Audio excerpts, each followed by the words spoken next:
What is going on, guys? It's been a little while since I've done one of these, and today I'm going to be doing a AYDMS. That is what I call it today. Answering your DMs. I'm mainly going to be going through Snapchat today. So yeah, let's jump into it.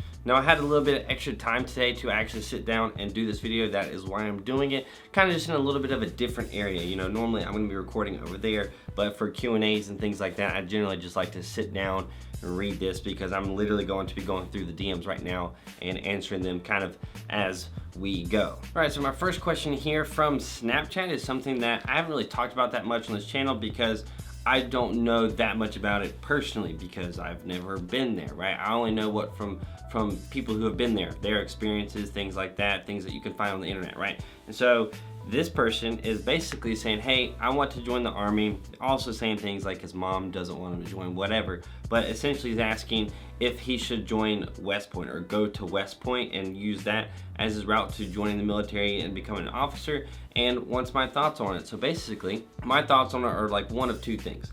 If you've been wanting to go to West Point, like that's where you want to go for like college reasons, not just because, oh, it's West Point or whatever, but like you really legitimately want to go to West Point and you can get in, like you're academically able to get in, right?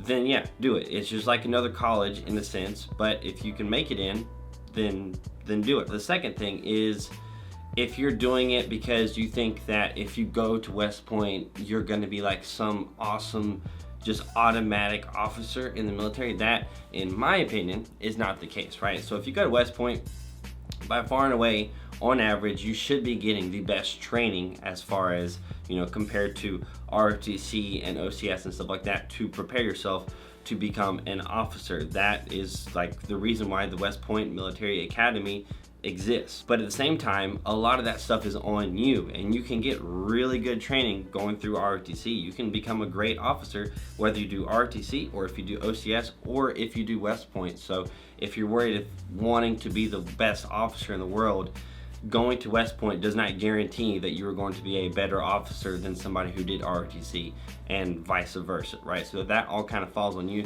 So those are my thoughts on that. You're gonna have to take that, digest it. If anybody else is curious about the same thing, I hope that kind of helps you out a little bit. All right, so this next one is kind of a situation, a question that is similar to my experience joining the military. If you're joining the military in your mid-20s, stuff like that, I'm basically gonna read this message because I can't really explain it any better than that. I'm debating if the military is right for me. I'm a college graduate, you have a stable job, and you're roughly in the desired field that you want. So you have a job in the career field that you would like, and you've always had an interest in joining the military and serving your country. Just turned 26. Do you think something like the National Guard could be something for me? I'd like to maintain a civilian career, or but still want to serve. Do you think it would be worth it? I replied to him, and he also said, a little add-on to this question, is his biggest, you know, struggle is leaving his girlfriend and his family and everybody else, and then, you know, being 26 years old, worried about being the old guy, right? So first off, I've talked about being the old guy before plenty of times. Don't worry about it. Don't worry about it. 26 years old, you're honestly, I mean, I'm gonna be 26 in a month. You're not that old, like, you really aren't, right? So to a 17-year-old, you might be, but as soon as you get into the real Army, it's not gonna make a difference really whatsoever. The other stuff that I want to talk about in response to this and answering your question is because you have a similar situation to me. You have a similar situation to a lot of other people. People who are, you know, thinking, hey, I really like my civilian career, but I want to serve the military. Maybe can I do that in the reserves? In my personal opinion, that obviously is up to you, but I think yes. 26 years old, you can sign a contract and join the Army Reserves, join the National Guard, and you can get that part-time experience in the military to, what I always kind of say is like scratch that itch for the Army, right? So the Reserves does one of those things that's great, is you got that 1 week in a month, 2 weeks a year. Every month you get to scratch that Army itch, and you actually get to do a little bit of Army stuff every single month, and then every year you get to go for a couple of weeks and you get to really scratch that itch, or you get to do NTC and go to California and really do like a big mass exercise maybe for like a month. And again, you get to scratch that itch. And then on the flip side of that, you have your civilian career that you said you love, you enjoy it, you are in the career field that you want.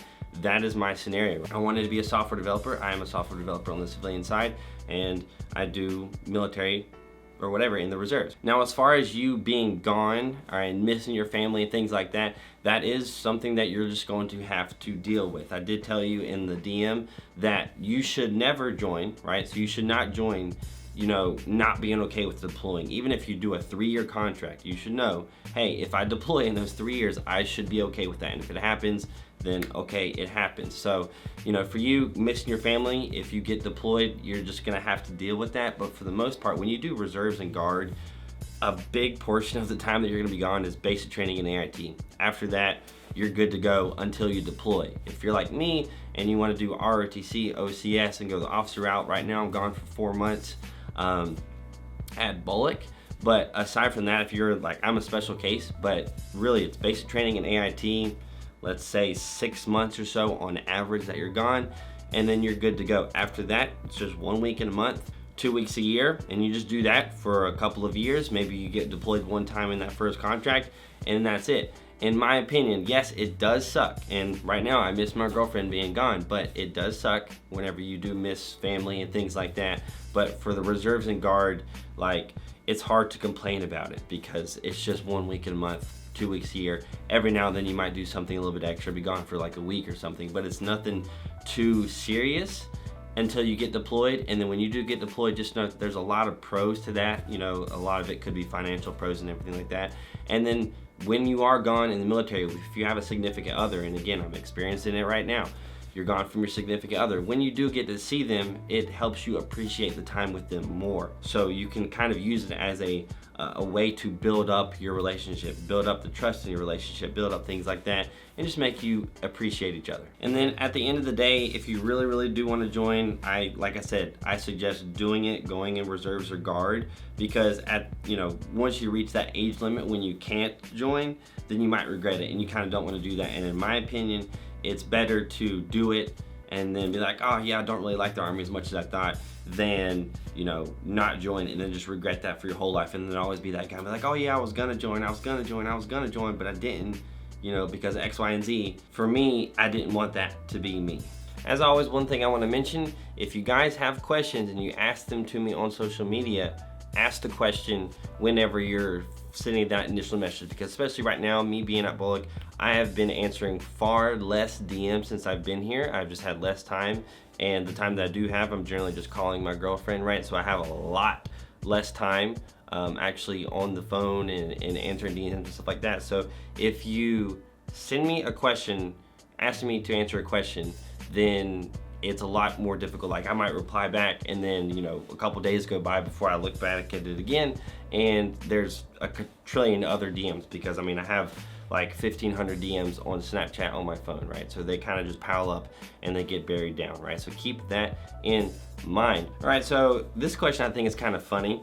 What are the people like at basic? Like, is there a lot of stupid people, if you get what I mean?